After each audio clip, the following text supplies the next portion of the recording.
주의 은혜 삼엄에 나오신 여러분을 주의 이름으로 축복합니다. 오늘 주제표와 우리 복음 캠페인 같이 하겠습니다. 복음으로 교회를 새롭게, 세상을 이롭게, 복음으로 가정을 세우겠습니다. 복음으로 전도하고 선교하겠습니다. 복음으로 세상을 섬기겠습니다. 아멘.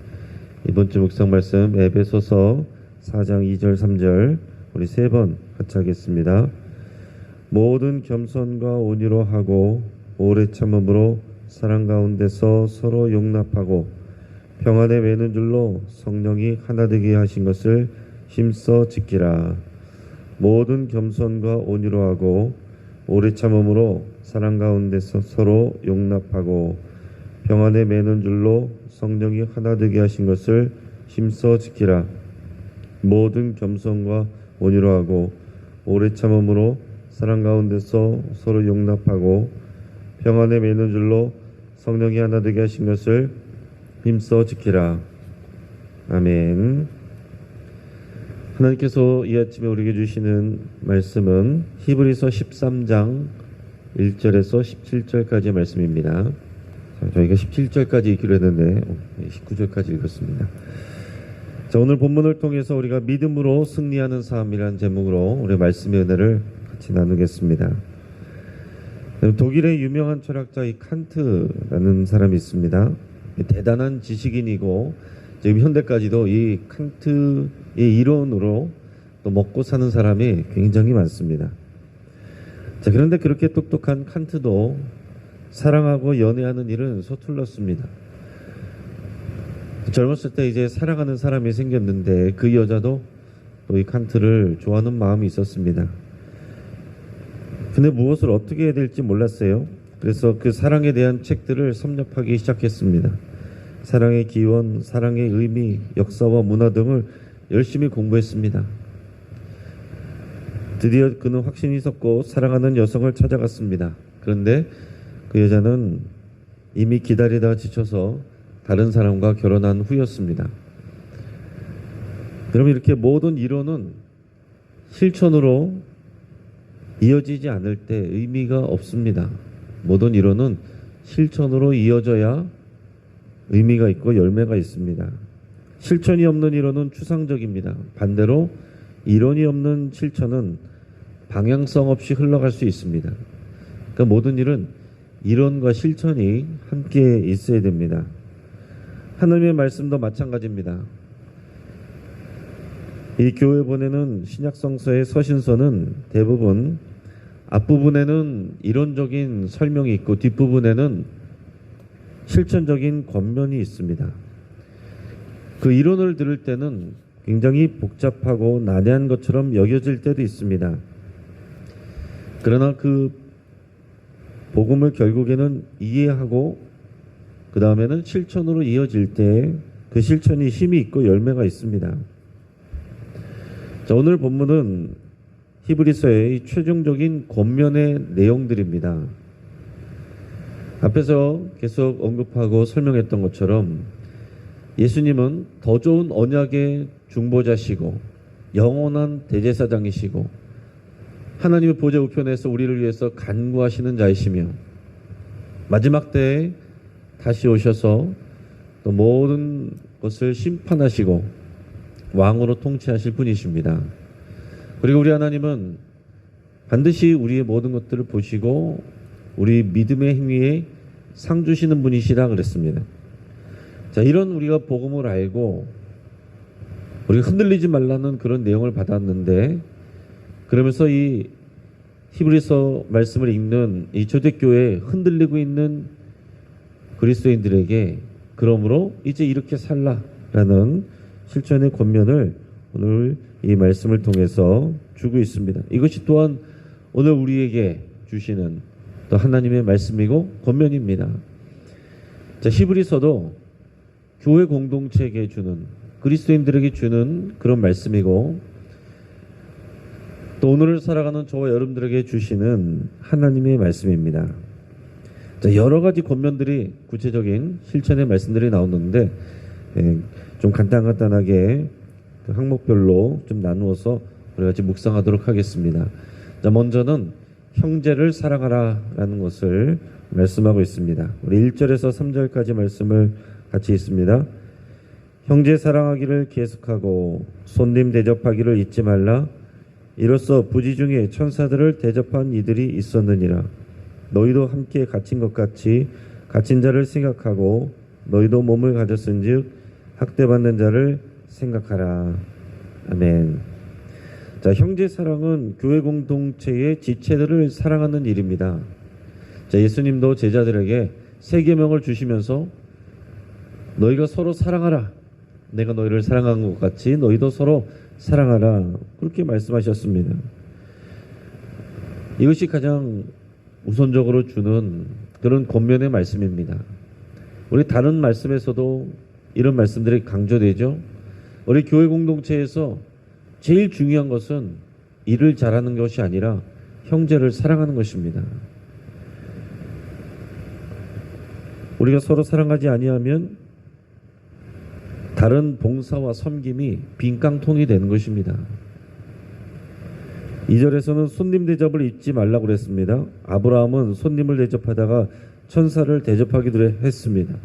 자, 그런데 우리가 생각을 해보면 지금 이 히브리서 이 편지를 받는 이 교회 성도들은 어떤 상황이냐면 그 교회 공동체 내에 있는 이 거짓 교사들로 인해서 흔들리고 있는 상황입니다. 특히 이제 율법주의, 예전에 이 율법주의로 돌아가라고 하는 그런 내용들로 인해서 이제 흔들리고 있는 그리스도인들에게 주는 이 메시지인데, 그럼에도 불구하고 손님 대접하는 환대를 멈추지 말아라 이렇게 얘기하고 있어요. 자, 이제 거짓 교사들이라고 한 것은 여기에 오는 이제 외부 교사일 수도 있습니다. 또 그 당시에 또 순회 전도자들이 있었습니다. 그래서 그때는 이렇게 우리처럼 이제 조직 교회가 아니기 때문에 보통 이제 그룹으로 이제 가정에서 이렇게 모이는 가정교회 형태들이 많았습니다. 그러다가 보니까 이제 담당 목회자가 따로 있는 것이 아니고 이제 순회하면서 이렇게 말씀을 전하는 순회 전도자들이 있었어요.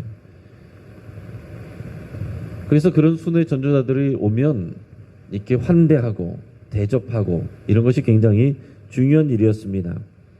자, 그런데 지금 그런 사람들 가운데서 이 공동체를 흔드는 사람이 있었기 때문에 어떻게 보면 그런 사람들을 더 이상 맞아들이지 말아라 이렇게 할 것 같지만, 그럼에도 불구하고 환대하는 일은 교회의 중요한 일이기 때문에 이 일을 계속하라고 지금 격려하고 있습니다.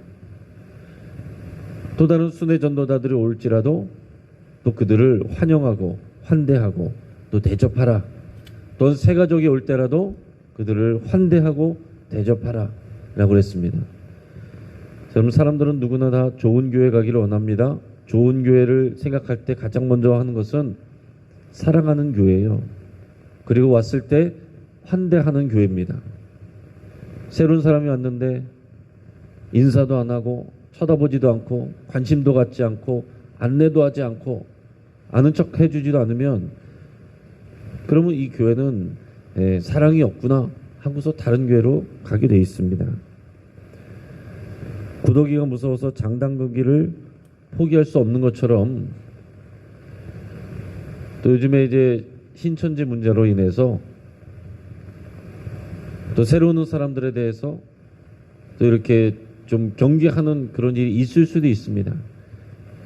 그런 오늘 말씀에서처럼 그럼에도 불구하고 환대하는 문화가 사라져서는 안 됩니다. 분별하는 것은 우리가 뭐 할 수 있습니다. 그것 때문에 환대하는 것이 없어지면 교회로서의 기능을 잃어버리는 거예요. 요한계시록에서도 에베소 교회의 단점을 얘기하면서 너희가 이단을 분별하다가 너희의 처음 사랑을 잃어버렸다 그랬습니다. 어디서 잃어버렸는지 그것을 찾으라 그랬어요. 여러분, 교회는 서로 사랑해야 되고, 교회로 오는 사람들, 새로운 사람들, 낯선 사람들에 대해서 환대할 수 있어야 됩니다. 또 3절에 보면 또한 신앙 때문에 또 고난을 당하는 사람들, 감옥에 갇힌 사람들과 또 학대받는 사람들을 생각하라 그랬습니다.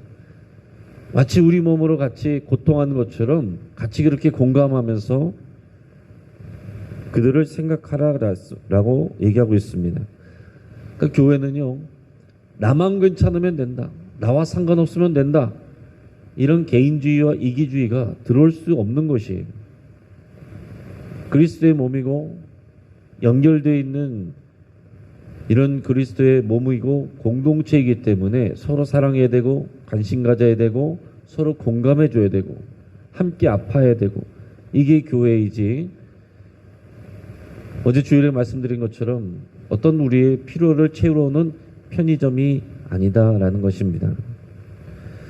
자, 두 번째는 정결한 삶에 대해서 권면을 하고 있습니다. 우리 4절에서 6절까지 말씀을 우리 같이 읽겠습니다.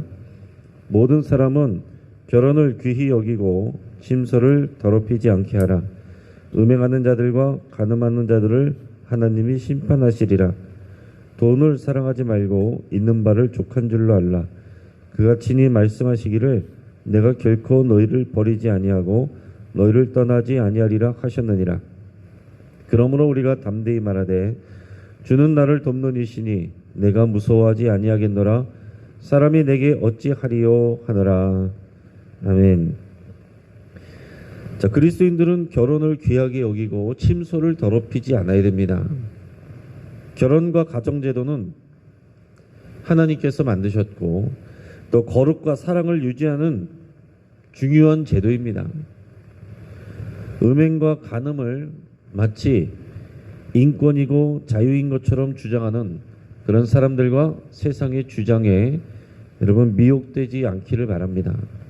지금 가면 갈수록 성경적인 가정의 제도를 부정하고 또 이러한 그 가정의 기능을 부인하고 깨트리려고 하는, 그것이 인간의 권리이고 자유이고 새로운 혁신이고 이렇게 포장하는 세상의 그런 소리들과 주장들에 미혹되지 않도록 하시고, 또 우리 젊은 세대들이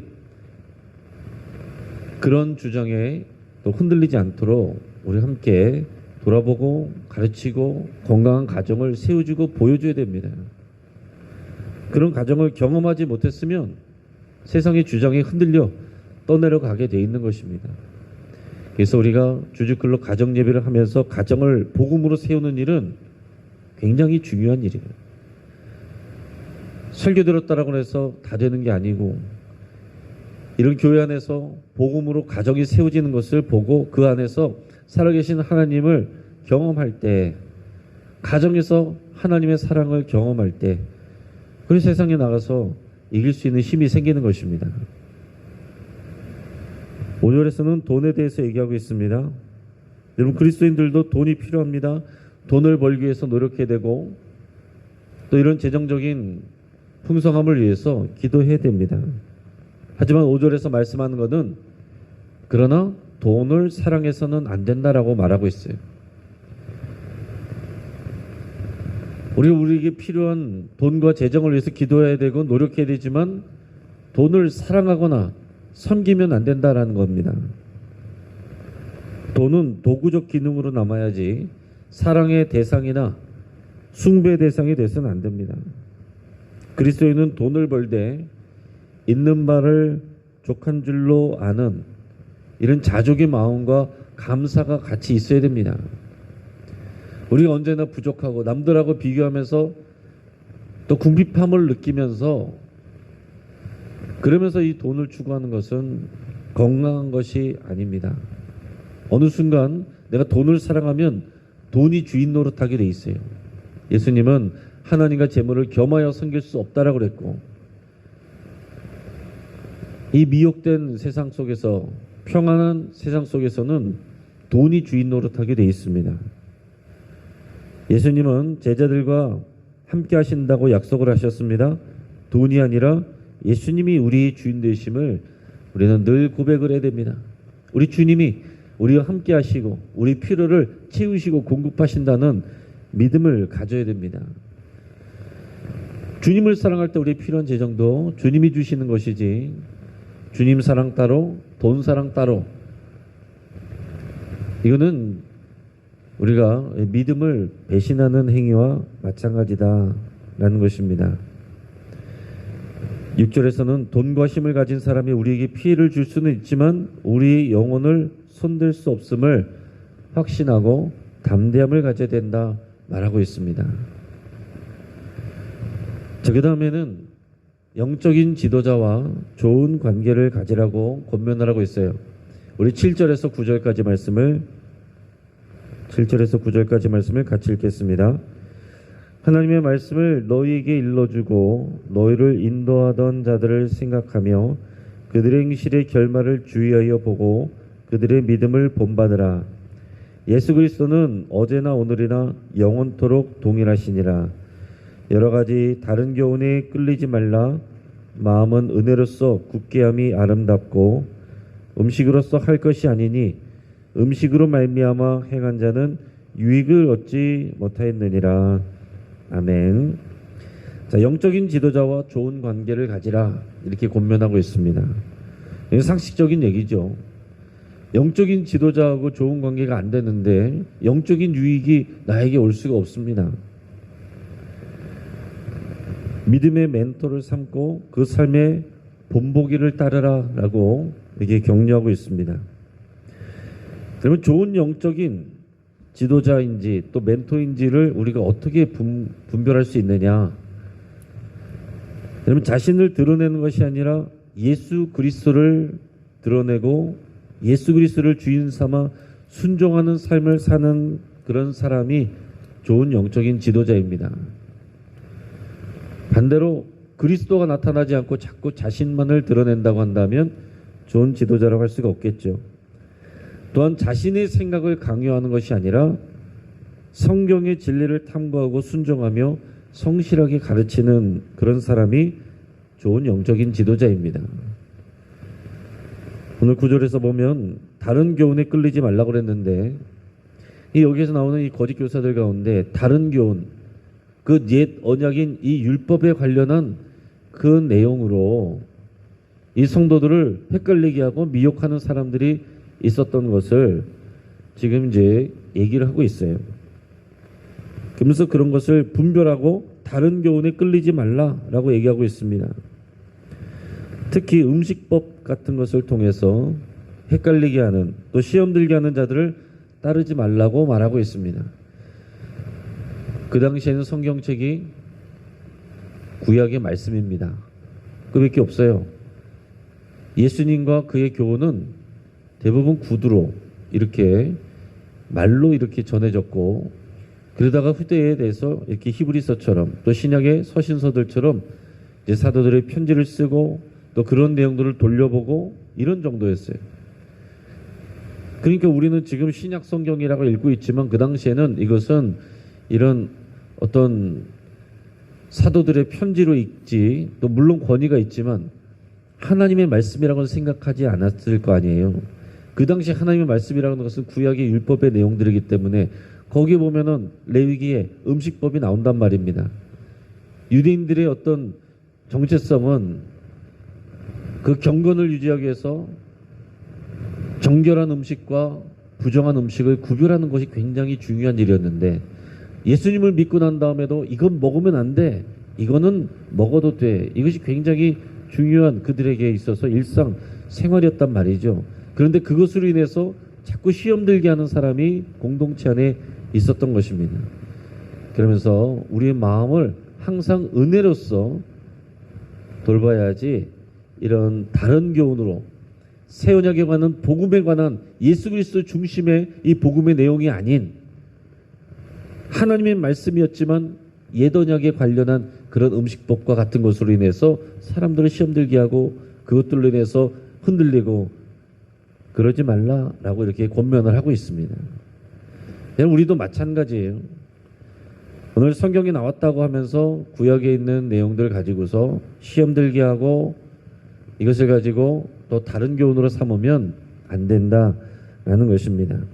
자, 우리는 예수 그리스도 중심의 새 언약 중심의 이 복음을 분명히 알아야 되고 구약에 있는 말씀들을 그 복음으로 재해석할 수 있어야 돼요. 그러지 아니하면 자 성경이 있지 않느냐, 자 봐라 하나님이 이렇게 하라고 그랬다, 그러면 그런가 보다 하고서 거기에 흔들리게 돼 있습니다. 우리 17절 말씀도 같이 읽어보겠습니다. 너희를 인도하는 자들에게 순종하고 복종하라. 그들은 너희 영혼을 위하여 경성하기를 자신들이 청산할 자인 것 같이 하느니라. 그들로 하여금 즐거움으로 이것을 하게 하고 근심으로 하게 하지 말라. 그렇지 아니하면 너희에게 유익이 없느니라. 아멘. 자, 이 말씀을 좀 쉬운 성경으로 제가 좀 읽어드리겠습니다. 잘 들어보시기 바랍니다. 여러분을 인도하는 지도자들에게 순종하고 그들의 권위를 존중하십시오. 그들은 여러분의 영혼을 책임진 자들이기에 여러분을 주위에서 살피고 있습니다. 그들이 이 일을 괴로워하지 않고 즐거운 마음으로 할 수 있도록 해주십시오. 그들의 일을 힘들게 하는 것은 여러분에게 아무 도움이 되지 않습니다. 우리 더 나가서 이제 예수 그리스도의 본을 따르라라고 또 권면하고 있습니다. 13절에서 16절까지 말씀을 10절에서 16절까지 말씀을 우리 같이 읽겠습니다. 우리에게 제단이 있는데 장막에서 섬기는 자들은 그 제단에서 먹을 권한이 없나니 이는 죄를 위한 짐승의 피는 대제사장이 가지고 성소에 들어가고 그 육체는 영문 밖에서 불사름이라. 그러므로 예수도 자기 피로써 백성을 거룩하게 하려고 성문 밖에서 고난을 받으셨느니라. 그런즉 우리도 그의 치욕을 짊어지고 영문 밖으로 그에게 나아가자. 우리가 여기에는 영구한 도성이 없으므로 장차 올 것을 찾나니 그러므로 우리는 예수로 말미암아 항상 찬송의 제사를 하나님께 드리자. 이는 그 이름을 증언하는 입술의 열매니라. 오직 선한 행함과 서로 나눠주기를 잊지 말라. 하나님은 이 같은 제사를 기뻐하시느니라. 아멘. 자, 여기서는 이제 구약의 제사와 연결해서 다시 좀 설명을 하고 있습니다. 자, 이 서신서를 읽는 사람들이 유대인 출신의 그리스도인들이고 이 제사법에 익숙한 사람들이기 때문에 이 제사와 연결해서 이 복음을 설명하고 또 권면을 하고 있어요. 자, 오늘 13절 말씀이 또 유명한 말씀이고 또 많은 설교자들이 본문으로 삼는 내용인데 또 그 앞에 내용들과 연결해서 보면 그런즉 우리도 그의 치욕을 짊어지고 영문 밖으로 그에게 나가자, 이런 내용을 말하고 있습니다. 예수님의 치욕을 짊어지고 영문 밖으로 나가자, 이렇게 얘기를 했어요. 이게 무슨 얘기입니까? 그 앞에서 보면 제사법과 관련된 설명을 했습니다. 자, 제사법에서 특히 이제 대속죄일 때 그 용서를 받기 위해서, 죄 사함을 받기 위해서 희생제물을 잡을 때 제사장이 희생제물을 잡고서 장막에서 섬기는 자들은 그 고기를 먹을 수가 없었습니다. 그 장막 안에서 먹을 수가 없었고 성전 시대는 그 성전 안에서 먹을 수가 없었어요. 피는 속죄를 위해서 제단에다 뿌려야 되고 그 고기는 먹어서는 안 됩니다. 용서를 위한 그 고기는 먹어서는 안 돼요. 화목제를 위한 고기는 나눠 먹지만 속죄를 위한 고기는 먹으면 안 되고 그대로 딱 가져다고 밖으로 나가서 이것은 거룩한 것이기 때문에 이것은 죄를 담은 그런 고기라 해서 밖으로 나가서 다 불살라 버립니다. 이런 제사법에 익숙해 있는 유대인들이었는데 예수님이 이 속죄를 위한 그런 희생 제물이 되셨어요. 희생 제물이 되시고 그 피를 흘리셨습니다. 그 피를 뿌리셨어요. 그리고 예수님은 성전 안에서 십자가에서 죽으신 것이 아니고 그 영문 밖에서 골고다 언덕에서 십자가에서 죽으셨습니다. 그래서 오늘 이 본문에서 얘기하는 것은 뭐냐면 예수님의 이 희생, 예수님의 수치, 그것을 우리도 따라서 영문 밖으로 나가자. 거기에는 예수 그리스도의 십자가가 있고 거기에는 피 흘리는 예수님의 희생이 있는 것입니다. 그러니까 예수 그리스도를 본받고 예수 그리스도의 희생의 삶을 따라가라, 이런 권면이에요. 여러분, 그리스도인들은 희생의 삶을 따라가는 사람들입니다. 예수님이 죄인들을 위해서 죽으셨던 것처럼 우리는 그 예수님을 따라가는 사람들이고 그리스도인들이고 자기를 부인하고 자기 십자가를 따라가는 사람인데, 교회 안에 머물러 있는 사람이 아니라 영문 밖으로 세상 속에서 그 골고다 언덕에서 거기서 십자가에서 피 흘려 죽으신 예수님을 따라가는 사람들이라는 것은 우리가 다른 사람을 위해서 수치를 당하고 피를 흘리고 희생하는 삶을 사는 것이 마땅한다, 그 얘기를 하고 있는 것입니다.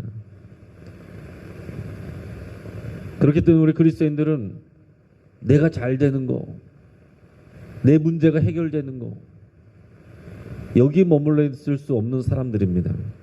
이미 그리스도와 함께 나는 죽었고 그리스도 이름으로 사는 것이고 그리스도를 위해서 사는 사람들이고 그리스도를 따라가는 사람들이기 때문에 영문 밖에 십자가 그 피를 흘리고 수치당하신 죄인들을 위해서 그 희생하신 예수 그리스도의 삶을 따라가는 우리는 우리에게 잘하는 사람들을 위해서만 섬기는 것이 아니라 우리를 몰라줘도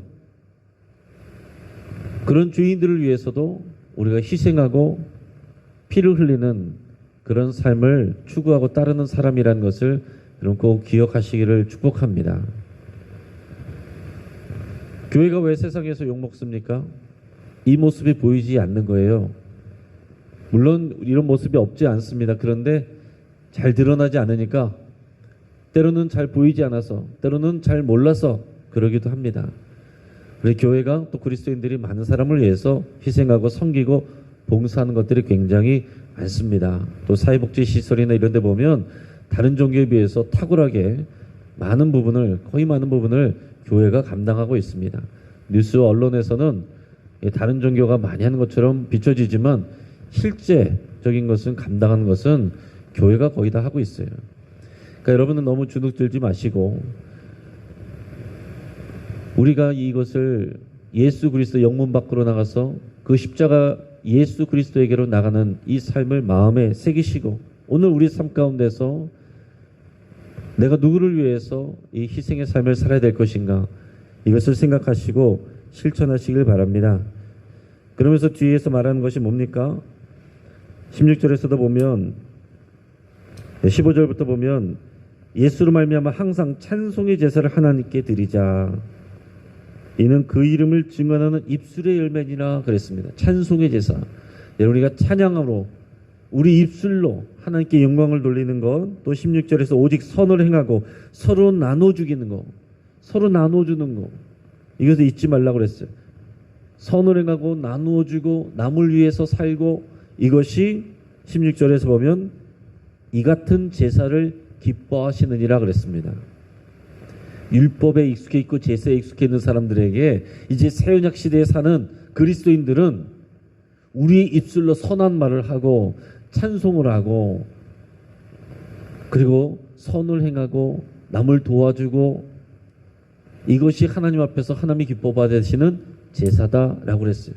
예수님은 죄인들을 위해서 자신의 살과 피를 다 나누어 주신 것처럼 우리가 다른 사람들을 위해서 나누고 섬기고 희생하는 이 삶이 하나님이 기뻐 받으시는 제사라는 겁니다. 이것이 이 신약 시대에 하나님 앞에 나가는, 하나님을 기쁘시게 하는 그런 제사라고 가르치고 있습니다. 이제 말씀을 정리하겠습니다. 복음은 이론이 아니고 생명이고 삶입니다. 복음을 받고 믿으면 복음으로 살아야 됩니다. 형제를 사랑하고 정결한 삶을 추구하고 영적인 지도자와 좋은 관계를 맺고 따르며 최종적으로는 예수 그리스도를 본받고 사는 것, 이것이 우리의 복음의 삶입니다. 우리 모두가 이 구체적인 믿음의 이유를 확인하시고 또 그런 실천하는 삶으로 이어지기를 주의 이름으로 축복합니다. 기도하겠습니다.